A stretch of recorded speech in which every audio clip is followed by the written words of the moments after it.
शुरुआत करते हैं। आजकल ये एआई और चैटबॉट्स हर तरफ हैं। हाँ काफी सुन रहे हैं हम सब। हाँ बिल्कुल। हर जगह इन्हीं की बातें। लेकिन इनके पीछे जो टेक्नोलॉजी है, बिल्कुल ये लार्ज लैंग्वेज मॉडल्स, LLMs। ये आखिर काम कैसे करते हैं? थोड़ा सा कॉम्प्लेक्स लग सकता है। सही कहा, थोड़ा टेक्निकल हो सकता है, पर कोशिश करेंगे इसको सिंपल रखने की हाँ, वही प्लान है। आज। कुछ मेन आइडियाज को बिल्कुल आसान तरीके से समझना। कैसे ये मॉडल्स लैंग्वेज को इतना डीपली समझ लेते हैं और फिर इतना ह्यूमन लाइक टेक्स्ट लिख पाते हैं। चलिए इसको थोड़ा खोलते हैं। बिल्कुल, हम कुछ कोर कॉन्सेप्ट्स पर फोकस करेंगे, जैसे ये मॉडल्स टेक्स्ट को प्रोसेस कैसे करते हैं, मतलब कैसे समझते हैं और फिर नए टास्क्स के लिए अडेप्ट कैसे होते हैं, बेसिकली इनकी वर्किंग के फंडाज। ओके, तो सबसे पहले इतना सारा टेक्स्ट, ये मॉडल्स इसको हैंडल कैसे करते हैं? क्या वो हर शब्द को अलग अलग देखते हैं? नहीं, सीधे शब्दों को नहीं, यहाँ पर एक प्रोसेस काम आता है, टोकनाइजेशन। सोचिए टेक्स्ट को ना छोटे छोटे मैनेजेबल पीसेस में तोड़ना। अच्छा, पीसेस में। हाँ, इन पीसेस को टोकन्स कहते हैं। अब ये टोकन पूरा शब्द हो सकता है, जैसे घर, या फिर किसी शब्द का हिस्सा भी हो सकता है, जैसे अंडरस्टैंडिंग को अंडर स्टैंड इंग में तोड़ सकते हैं। ओके। ऐसा करना जरूरी है क्योंकि कंप्यूटर सीधा टेक्स्ट नहीं समझता, वो इन टोकन्स को नंबर्स में कन्वर्ट करता है। इससे प्रोसेस करना आसान हो जाता है और अलग-अलग लैंग्वेजेस या नए वर्ड्स हैंडल करना भी इजी हो जाता है। एफिशिएंसी बढ़ती है। समझ गया। तो टेक्स्ट को तोड़कर नंबर्स में बदल दिया। प्रैक्टिकल है। लेकिन फिर मॉडल ये कैसे समझता है कि सेंटेंस में कौन सा शब्द किससे जुड़ा हुआ है? मतलब जैसे कैट ने माउस को चेस किया, इसमें माउस का कनेक्शन चेस किया से है, ये कैसे पता चलता है मॉडल को?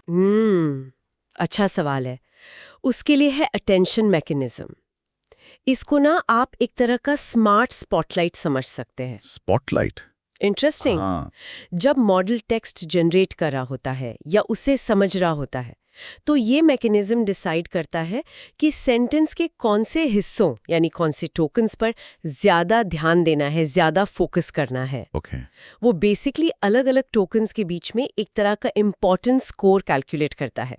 इससे वो रेलेवेंट कनेक्शंस बनाता है, जैसे आपने एग्जाम्पल दिया माउस और चेस किया के बीच का कनेक्शन। अच्छा। तो ये स्पॉटलाइट कॉन्टेक्स्ट समझने में हेल्प करता है कि कौन सी चीज ज्यादा इंपॉर्टेंट है उस पर्टिकुलर मोमेंट में। एग्जैक्टली। कॉन्टेक्स्ट को ग्रास्प करने में बहुत मदद करता है ये। तो फिर ये मॉडल्स कितना कॉन्टेक्स्ट याद रख पाते हैं? कोई लिमिट होती है इनकी मेमोरी की? हाँ बिल्कुल, एक लिमिट होती है, उसे कॉन्टेक्स्ट विंडो कहते हैं। ये बेसिकली मॉडल की शॉर्ट टर्म मेमोरी जैसा है। Short term memory? हाँ, ये बताता है कि मॉडल एक टाइम पर कितने टोकन्स को दिमाग में रखकर डिसीजन ले सकता है। मान लीजिए एक मॉडल का कॉन्टेक्स्ट विंडो 32,000 टोकन्स का है। ओके। तो वो पिछले 32,000 टोकन्स तक का टेक्स्ट कंसिडर कर सकता है जब वो अगला शब्द प्रिडिक्ट कर रहा हो या कोई जवाब दे रहा हो।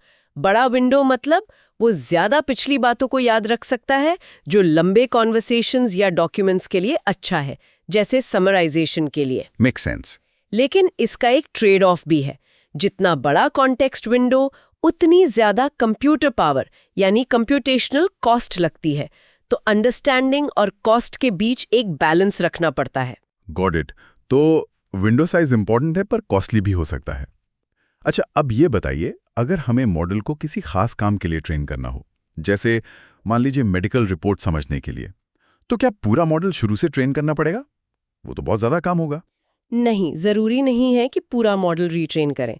इसके लिए टेक्निक्स हैं जिसे फाइन ट्यूनिंग कहते हैं। एक काफी पॉपुलर मेथड है लोरा, यानी लो रैंक एडेप्टेशन। लोरा? हाँ, लोरा। इसमें क्या होता है कि पूरे मॉडल के सारे पैरामीटर्स को नहीं बदलते, बस कुछ स्पेसिफिक लेयर्स में ना छोटे छोटे अडेप्टेबल मॉड्यूल्स ऐड कर देते हैं। अच्छा। सोचो जैसे पूरी कार को मॉडिफाई करने के बजाय सिर्फ उसके इंजन में कुछ हाई परफॉर्मेंस पार्ट्स लगा दिए। इससे बहुत कम रिसोर्सेज में, कम टाइम में मॉडल को नए टास्क के लिए स्पेशलाइज किया जा सकता है। मेमोरी भी कम लगती है। वाह, ये तो काफी एफिशिएंट लग रहा है। हाँ, और एक और टेक्निक है क्यू लोरा। वो लोरा को और भी एफिशिएंट बनाती है। वो डेटा को कंप्रेस करने जैसा कुछ करती है, जिसे क्वांटाइजेशन कहते हैं। इससे तो इतना फर्क पड़ता है कि बहुत बड़े मॉडल्स जैसे 70 बिलियन पैरामीटर्स वाले एक सिंगल पावरफुल जीपीयू पर भी फाइन ट्यून किए जा सकते हैं। कमाल है। मतलब रिसोर्सेज बचाने का बहुत स्मार्ट तरीका ही है। अच्छा, एक और चीज जो मैंने नोटिस की है, जब ये एलएलएम्स जवाब देते हैं, कभी कभी बहुत क्रिएटिव होते हैं, अनप्रिडिक्टेबल, और कभी बिल्कुल सीधे प्रिडिक्टेबल जवाब।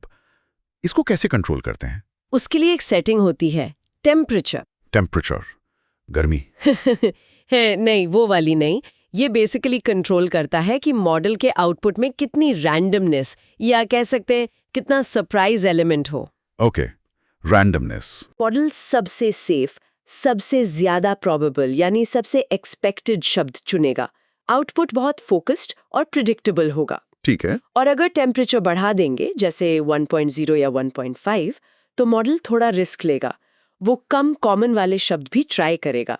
इससे आउटपुट ज्यादा डाइवर्स, ज्यादा क्रिएटिव, कभी-कभी सरप्राइजिंग भी हो सकता है। अच्छा। अक्सर लोग बीच का टेम्परेचर यूज करते हैं, जैसे 0.7 या 0.8, ताकि क्रिएटिविटी भी हो और जवाब कोहेरेंट भी रहे, मतलब सेंस भी बनाए। समझ गया।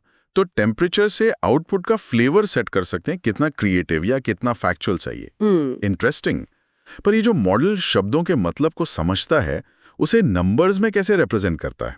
जैसे खुशी और एक्साइटमेंट जैसे एब्स्ट्रैक्ट कॉन्सेप्ट्स, नंबर्स कैसे बन जाते हैं? वो होता है एम्बेडिंग्स के थ्रू। एम्बेडिंग्स? हाँ, हर टोकन को याद है वो शब्द या शब्द का हिस्सा, उसको एक यूनिक न्यूमेरिकल कोड दिया जाता है। ये कोड असल में नंबर्स की एक लंबी लिस्ट होती है जिसे वेक्टर कहते हैं।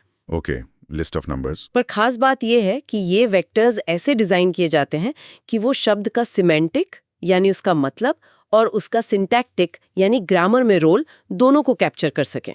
तो जो शब्द मीनिंग में एक जैसे हैं, जैसे किंग और क्वीन या खुशी और आनंद, उनके वेक्टर्स मैथमेटिकली एक दूसरे के करीब होंगे स्पेस में। वाओ। ट्रेनिंग के दौरान ये वेक्टर्स कॉन्स्टेंटली एडजस्ट होते रहते हैं ताकि मॉडल अपने टास्क में बेहतर परफॉर्म कर सके। ये तो बहुत ही सोफिस्टिकेटेड तरीका है लैंग्वेज को रिप्रेजेंट करने का। कमाल है।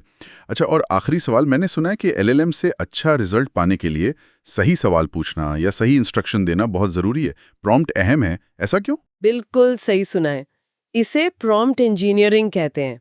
बेसिकली आप एलएलएम को जो इनपुट देते हैं, जिससे प्रॉम्प्ट कहते हैं, उसको इस तरह से फ्रेम करना, इस तरह से डिजाइन करना कि आपको वैसा ही आउटपुट मिले जैसा आप चाहते हैं। अच्छा, मतलब सवाल पूछने का तरीका मैटर करता है। बहुत ज्यादा। एक क्लियर स्पेसिफिक इंस्ट्रक्शन, जैसे मुझे इस आर्टिकल की समरी 5 बुलेट पॉइंट्स में चाहिए, हमेशा एक वेग सवाल जैसे इस आर्टिकल के बारे में कुछ बताओ से बेहतर रिजल्ट देगा, क्योंकि क्लियर प्रॉम्प्ट मॉडल को एक स्पेसिफिक डायरेक्शन देता है। ओके। उसे पता चलता है कि आप एग्जैक्टली क्या एक्सपेक्ट कर रहे हैं। ये खासकर तब इम्पोर्टेंट होता है जब मॉडल को कोई नया काम करना हो जिसके लिए उसे अलग से ट्रेन नहीं किया गया है, जिसे जीरो शॉट लर्निंग कहते हैं। एक अच्छा प्रॉम्प्ट मॉडल की कैपेबिलिटीज को अनलॉक करने में हेल्प करता है। समझ गया। तो प्रॉम्प्ट एक तरह से मॉडल को गाइड करता है सही दिशा में। बिल्कुल सेंस बनता है। तो ये थे कुछ कोर कॉन्सेप्ट्स एलएलएम्स के पीछे, आसान भाषा में। टेक्स्ट को तोड़ना, टोकनाइजेशन, कॉन्टेक्स्ट समझना, अटेंशन, मॉडल की मेमोरी लिमिट, कॉन्टेक्स्ट विंडो, उसे नए काम सिखाना, फाइन ट्यूनिंग, क्रिएटिविटी कंट्रोल करना, टेम्परेचर, शब्दों को नंबर्स में बदलना, एम्बेडिंग्स, और सही सवाल पूछना, प्रॉम्प्ट इंजीनियरिंग। उम्मीद है इससे थोड़ी क्लैरिटी मिली होगी कि ये पावरफुल टूल्स कैसे काम करते हैं। हाँ, आई होप सो। और ये सोचना भी काफ़ी इंटरेस्टिंग है कि जैसे जैसे ये मॉडल्स लैंग्वेज को समझने और यूज़ करने में और बेहतर होते जा रहे हैं, ये फ्यूचर में हमारे इंफॉर्मेशन एक्सेस करने, काम करने और शायद इवन एक दूसरे से इंटरैक्ट करने के तरीके को कितना बदल सकते हैं। ये तो बहुत बड़ा सवाल है। हाँ, इस पर ज़रूर सोचा जा सकता है। पोटेंशियल तो बहुत है। बिल्कुल। एआई की दुनिया वाकई बहुत तेजी से आगे बढ़ रही है, तो सीखते रहना ही होगा। अगले एक्सप्लोरेशन तक हैप्पी लर्निंग।